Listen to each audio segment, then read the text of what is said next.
సూర్యం గారు మా దగ్గరకు వచ్చాక వీళ్ళ చిన్నప్పటి ఫోటో చూశాక వర్ష తన మనవరాలు అని, మీ ఇంటి మనిషి అని ఆయన అప్పుడే మాకు చెప్పారు. నిజంగా వర్ష మీ మనిషేనమ్మా.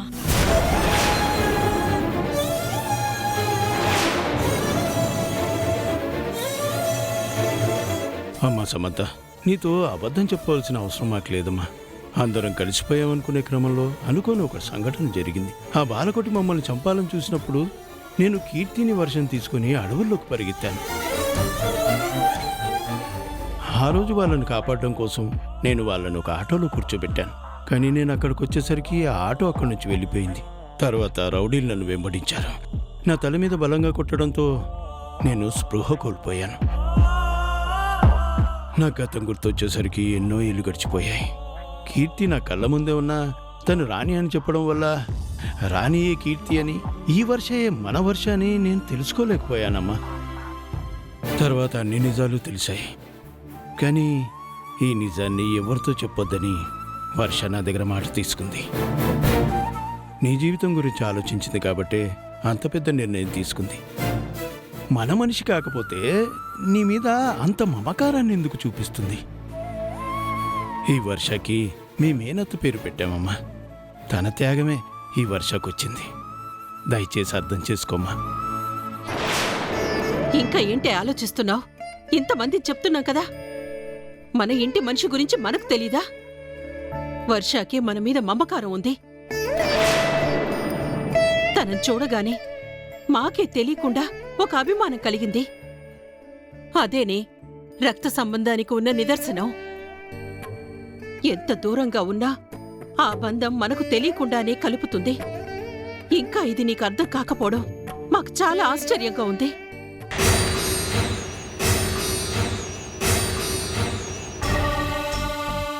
సమంత, నేను నా తమ్ముణ్ణి చెల్లిని పెంచే క్రమంలోనే గతం మొత్తం మర్చిపోయాను. వాళ్లే భవిష్యత్తుగా బ్రతికాను. కానీ తాతయ్యని చూసినప్పుడల్లా ఏదో ఒక తెలియని అభిమానం మమ్మల్ని పీకేది. కానీ మన మధ్య ఒక బంధం ఉంది అని తర్వాతే తెలిసింది.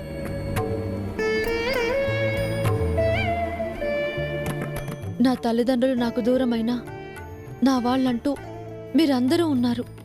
నేను పెంచిన నా చెల్లికి తన కుటుంబం ఉంది అని తెలిసాక నాకెంతో ఆనందంగా అనిపించింది. ఇప్పటికైనా మా వర్షాన్ని అర్థం చేసుకో. వాళ్ళిద్దరినీ ఒకటి చేయడానికి ఒప్పుకో.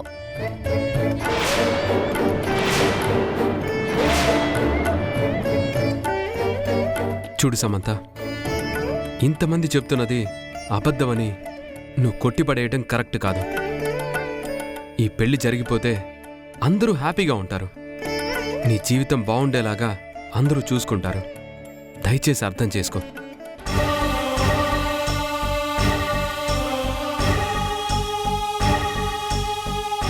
సమంత, నీ మీద నాకు ఇష్టం లేదని నీకు మొదటి నుంచి తెలుసు. నేను ప్రేమించింది వర్షని మాత్రమే. నా మనసు వర్షనే కోరుకుంది. కానీ తర్వాత వర్ష తప్పు చేసిందని నువ్వు చూపించిన ఆధారాలన్నీ నమ్మాను. నా ప్రేమనే నేను అనుమానించాను. ఆ అవమాన భారం భరించలేక నా వర్ష నాకు దూరమైంది. ఆ బాధలో ఉన్న నేను వర్ష మీద పంతంతో నీ మెళ్ళో తాళి కట్టానే కాని ప్రేమతో కాదు.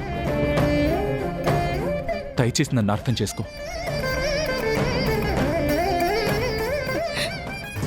అక్క, నాకు నువ్వు ముఖ్యం, నీ జీవితం ముఖ్యం. నీకు ద్రోహం చేసే పని మీ చెల్లి ఎప్పటికీ చెయ్యదు. నువ్వు మాట్లాడకు. నన్ను అక్క అని పిలిచే అర్హత నీకు లేదు. వీళ్ళందరూ నీ మాయ మాటలు నమ్మినా నేను మాత్రం నిన్ను ఎప్పటికీ నమ్మను. మీరందరూ ఒకటి గుర్తుపెట్టుకోండి, నా మాట కాదని వర్షకి వంశీకి పెళ్లి చేస్తే మాత్రం నా శవాన్ని చూస్తారు.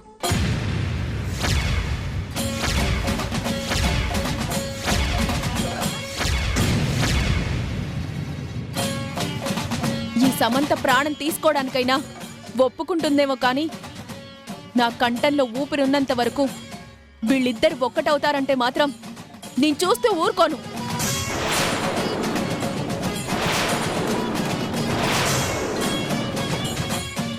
తాతి, నిజంగా నేనంటే నీకు అభిమానమే ఉంటే, నీ మనవరాళ్ళని నువ్వు అనుకుంటే, నా జీవితం గురించి నువ్వు ఆలోచిస్తే వాళ్ళిద్దరి పెళ్లి జరగకూడదు. వంశీ నావాడుగానే ఉండాలి, నా భర్తగానే మిగలాలి. లేదంటే నా శవం కూడా మీకు కనబడదు.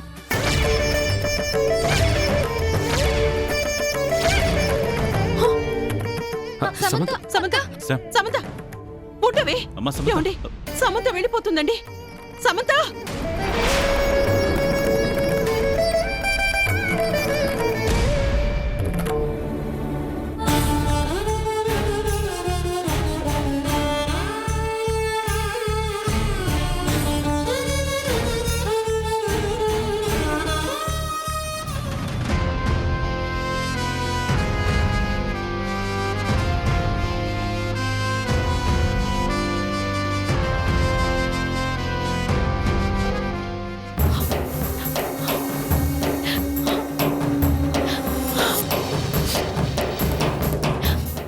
సమంత గ్రాని, ఏమైంది?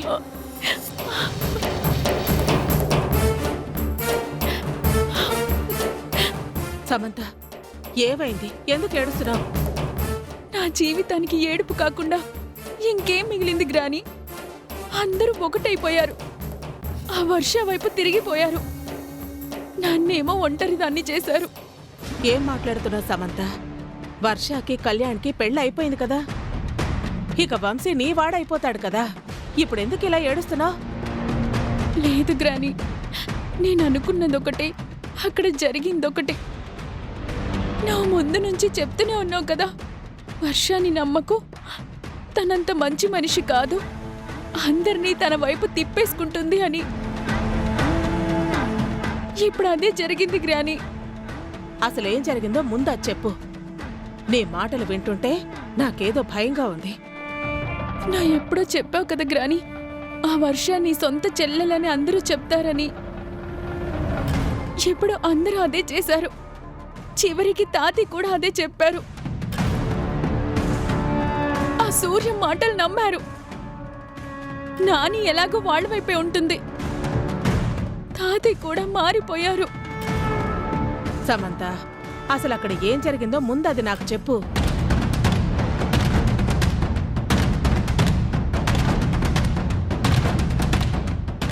అమ్మా వర్ష, నువ్వింకేం పట్టించుకోకు. ముందు ముహూర్తం దాటకుండా మీ ఇద్దరికీ పెళ్లి జరగాలి. ఈ పెళ్ళైపోయాక అన్ని విషయాలు మనం మాట్లాడుకుందాం. ఏం మాట్లాడాలి తాతయ్య? ఇంకా మాట్లాడడానికి ఏం మిగిలిందని? నేను అక్క జీవితం కోసం ఆలోచించాను. తను వంశీ బాగుండాలని నేను ఈ పెళ్లికి ఒప్పుకున్నాను.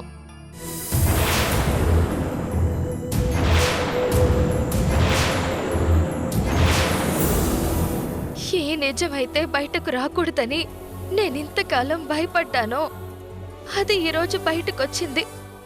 అక్కేమో కోపంగా వెళ్ళిపోయింది. అక్కడ తన పరిస్థితి ఎలా ఉంటుందోనని నాకు చాలా భయంగా ఉంది. అమ్మా వర్ష, సమంతేంటో నాకు నెల పిల్లప్పటి నుంచి తెలుసమ్మా. దానికి ముక్కు మీద కోపం ఉంది. నేను కాదన్ను. చెప్పుడు మాటలు వింటుంది. అందులో ఎలాంటి సందేహం లేదు. కానీ నచ్చ చెప్తే వింటుంది. ఆ విషయం నాకు బాగా తెలుసు. ఇప్పుడు కోపంతో వెళ్ళిపోయినా సమంతకి నేను నెమ్మదిగా చెప్తాను. ఖచ్చితంగా తను మారుతుందమ్మా. దాని గురించి ఆలోచించి ఈ పెళ్లి నువ్వు కాదనకు. దయచేసి చేసుకోమ్మా.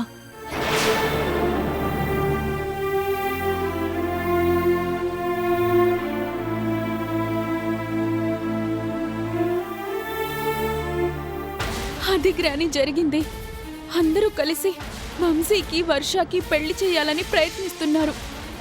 ఇప్పుడు చెప్పు, నా పరిస్థితి ఏంటి? ఇదంతా నేను ముందే ఊహించాను సమంత. ఆ వర్ష ఇంతకు తెగిస్తుందని నేనెప్పుడూ ఆలోచించాను. అందుకే దాన్ని ఇంట్లోకి రానివ్వకూడదని నేను ఎన్నో విధాలుగా ప్రయత్నించాను. అన్నయ్య షష్ఠి పూర్తికి నువ్వు దాన్ని తీసుకొచ్చి తప్పు చేశావు. అప్పుడే అది దాన్ని ఆసరాగా తీసుకుని విషం తాగినట్టు నటించి అందరినీ తన వైపుకి తిప్పుకుంది. మెల్లిమెల్లిగా తను అనుకున్నదంతా చేసింది. ఇప్పుడు ఇంటి మనవరాలుగా అందరినీ పూర్తిగా నమ్మించింది.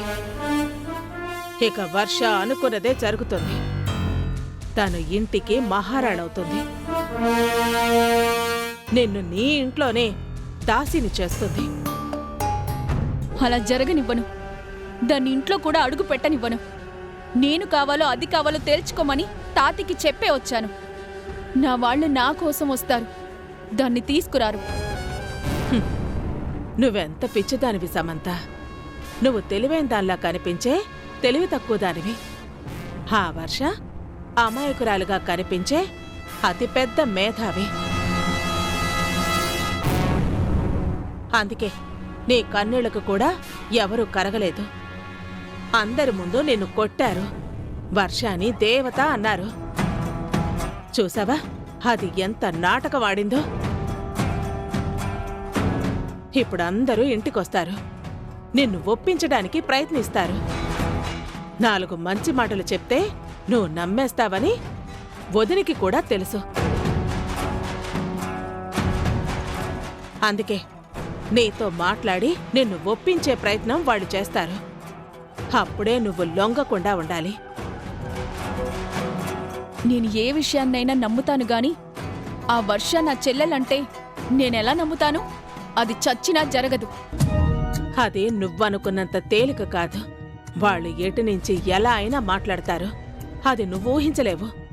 అసలే నువ్వు అమాయకురాలివి కాబట్టి 4 మంచి మాటలు చెప్పి నీ ముందు కన్నీళ్లు పెట్టుకుంటే కరిగిపోతావు. అందుకే నువ్వు పనిచేయాలి. అన్నయ్య వచ్చి నీతో మాట్లాడాలన్నా, వదిన నిన్ను ఒప్పించాలని చూసినా, వర్ష కన్నీళ్లు పెట్టుకున్నా, ఆ సూర్యన్ నిన్ను బతిమిలాడుకున్నా, నువ్వు వినకుండా ఉండాలి అంటే ఈ ఇంటి నుంచి నువ్వు బయటికి వెళ్ళిపోవాలి.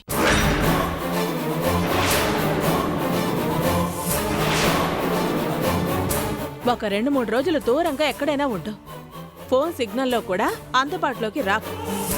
నువ్వు ఏమైపోయావనే భయం వేళలో కలగాలి.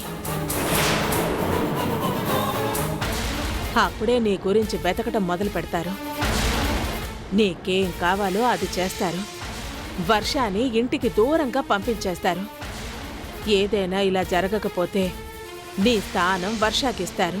లేదంటే పని మనిషి స్థానంలోకి వర్ష నిన్ను పంపిస్తుంది. అలా ఎప్పటికీ జరగకూడదు గ్రాని. నువ్వు చెప్పావు కదా నేను ఇంటి నుంచి వెళ్ళాలి అని. అలాగే వెళ్తాను. ఆ వర్షాన్ని మాత్రం ఇంట్లోకి రానివ్వను.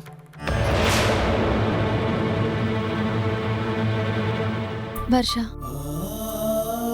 ఇంతమంది నీ గురించే చెప్తున్నారు కదా.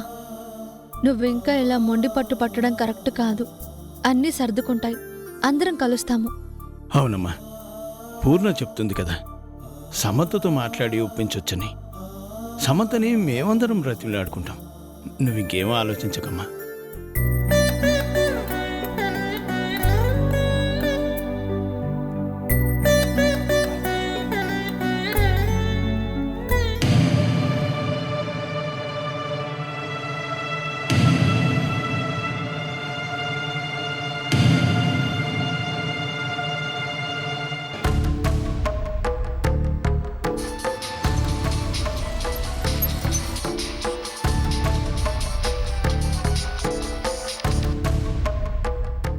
నమస్తే మేడం, ఎలా ఉన్నారు?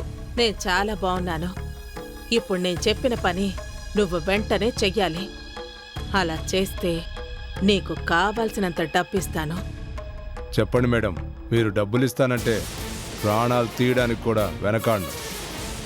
అంత సాహసం నువ్వు చెయ్యక్కర్లేదు. నేను చెప్పింది చేస్తే చాలు.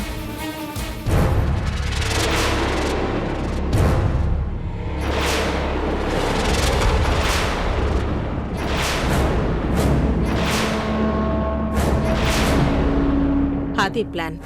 సరే మేడం, 10 నిమిషాల్లో పని పూర్తి చేస్తాను. ఓకే.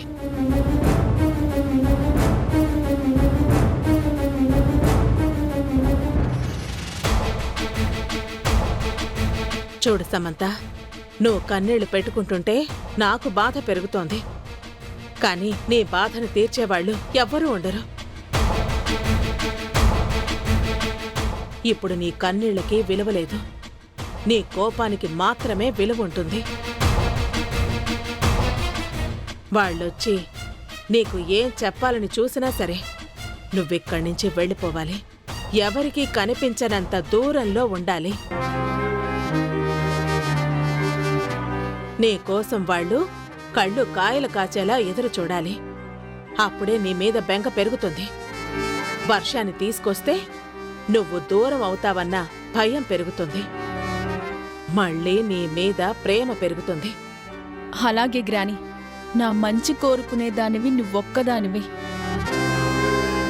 నా ఇంట్లో అందరూ నాకు శత్రువులుగా మారిపోయినా నీ సపోర్ట్ నాకుంది. నువ్వు చెప్పినట్టే నేను వింటాను. తప్పకుండా నేను వెళ్తాను. హ్మ్.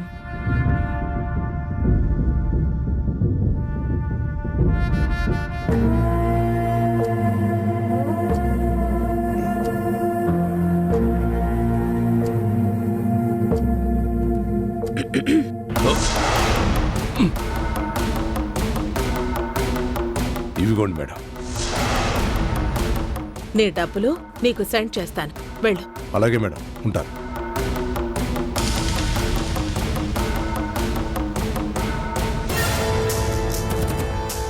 సమంత, నిన్ను బయటికి వెళ్ళమని చెప్పాను కానీ నువ్వు వెళ్ళేది ఈ ఇంటి నుంచి కాదు, ఈ లోకం నుంచి.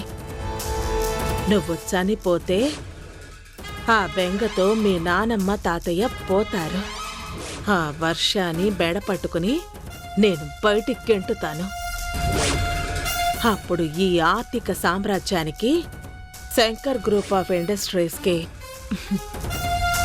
నేనొక్కదాన్నే చైర్పర్సన్గా మిగులుతాను.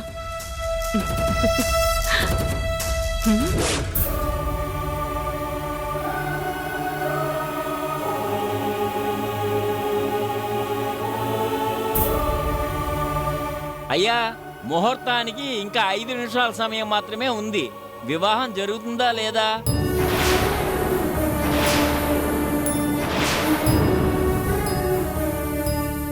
పెళ్లి జరుగుతుంది పంతులు గారు. వధూవరులిద్దరూ ఇక్కడే ఉన్నారు.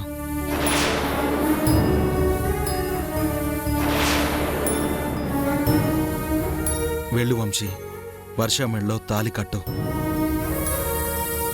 అందరి అంగీకారాన్ని మించిన ముహూర్తం వేరే ఉండదు.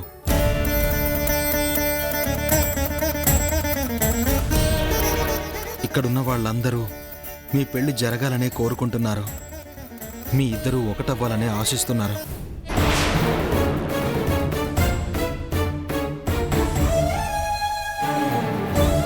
ఇంతమంది ఆశీస్సులు మీకున్నప్పుడు ఇంకా ఆలోచించడానికి ఏముంది?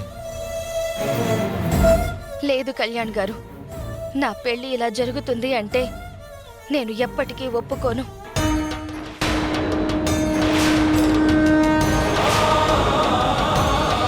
నా అక్కకి అన్యాయం చేసే పెళ్లి నాకు అవసరం లేదు. చూడమ్మా, నువ్వు మా మనవరాలివని తెలియనప్పుడు నేను నీకు అన్యాయం చేశాను. సమంత మీదున్న గుడ్డి ప్రేమతో తన మాట నమ్మి నిన్ను దోషిగా నిలబెట్టాను. ఆ పాపం నాది. కానీ ఆ రోజే నా మనవరాలికి అన్యాయం చేస్తున్నానని నేను తెలుసుకోలేకపోయాను.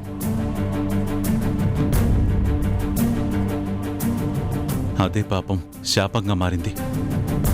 సమంత మెడలో తాళి ఉన్నా తను ఏ రోజు వంశీతో లేదు. పెళ్ళంటే పసుపు తాడుతో 3 ముళ్ళు వేయడం కాదమ్మా. అగ్నిగుండం చుట్టూ 7 అడుగులు నడవడం కాదు. కనిపించని అరుంధతి నక్షత్రం కనిపించింది అని అనుకోవడం కూడా కాదు.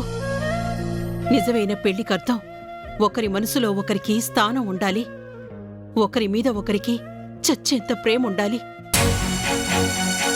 కనులెప్ప మూతపడినా సరే ఆ ప్రాణం తన మనిషి కోసమే కొట్టుకోవాలి. మట్టిలో కలిసిపోయినా సరే ఆ మనిషి జ్ఞాపకాలు మనతోనే ఉండిపోవాలి. అలాంటి ప్రేమ మీ ఇద్దరిలోనూ ఉంది. మీ ఇద్దరూ పెళ్లి చేసుకుంటే ఆ పెళ్లికి నిజమైన అర్థం ఉంటుంది. అమ్మ వర్ష, కాదనుకు తల్లి. అమ్మ వర్ష, మేము జీవితాన్ని చూసిన వాళ్ళం అమ్మా. ఆనందం అంటే ఎలా ఉంటుందో, భార్యాభర్తల మధ్య అనుబంధం ఎలా ఉండాలో అనుభవంతో చెప్తున్నాం. ప్రేమ లేని చోట వేదమంత్రాలతో పెళ్లి జరిగినా అది రాణించదమ్మా. ప్రేమ ఉన్న చోట పసుపు కొమ్మ మెడలో వేసినా ఆ జీవితం చాలా సంతోషంగా ఉంటుంది. తాళి బంధాన్ని వేస్తుంది, మనసులో ఆ బంధాన్ని పినవేసుకుంటాయి. మనుషులు ఒక్కటిగా జీవించాలంటే ఉండాల్సింది తాళి కాదమ్మా, కలవవలసింది మనసులు.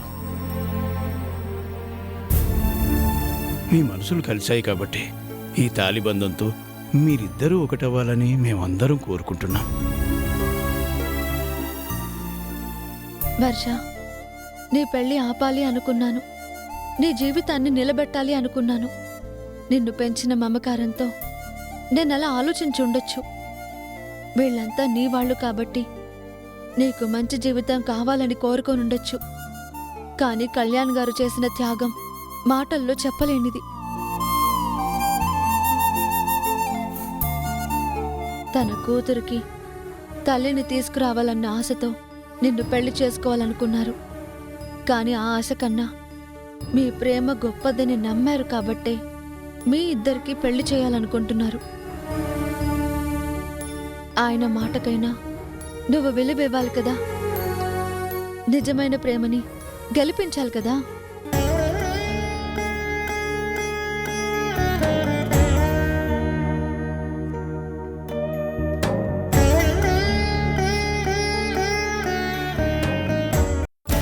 వంశీ, ఇంకేం ఆలోచించకు.